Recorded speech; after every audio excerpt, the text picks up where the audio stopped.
소울 스토리타임에 오신 것을 환영합니다. 오늘은 신카이 마코토의 스즈메를 들어보겠습니다. 모험과 자기 발견의 이야기입니다. 지금 시작합니다. 장 -3부 -3 들어갈 수 없는 문. 가면 안 되는 곳. 조용한 주택가는 서서히 언덕길이 되더니 곧 산등성이를 따라 좌우로 구불거리는 길이 되었다. 우리는 나란히 달렸다. 여러 대의 차와 지나쳤고 지나가는 사람 몇은 놀란 눈길을 던졌으나 미미즈에게서 시선을 떼지 않았다. 어느새 다이진의 모습은 사라지고 없었으나 어차피 목적지는 같다. 한시라도 빨리 미미즈의 근본으로 가야 한다. 양옆에 늘어선 집들이 드문드문 끊어지기 시작할 무렵 검은 나무 너머의 관람차 실루엣이 크게 보이기 시작했다. 미미즈는 그곳에서 솟아오르고 있었다. 그 유원지에 아치형 입구 앞에는 잡초가 얽힌 바리케이드가 있었다. 옆간판에 폐원알림 40년간 감사했습니다라는 적힌 글이 있었는데 어둠 속에서도 또렷하게 보였다. 소타 씨는 바리케이드 밑을 통과했고 나는 허들 선수처럼 뛰어넘었다.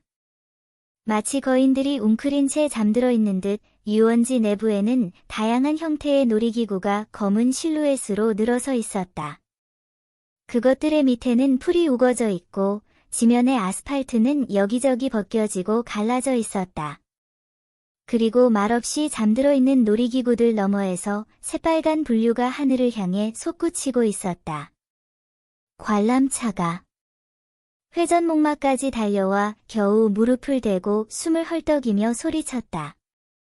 소타 씨가 경악한 목소리로 말을 이었다. 뒷문이 되었어. 눈앞에 거대한 관람차. 그 가장 아래에 달린 곤돌라 문에서 미미즈의 탕류가 뿜어져 나오고 있었다.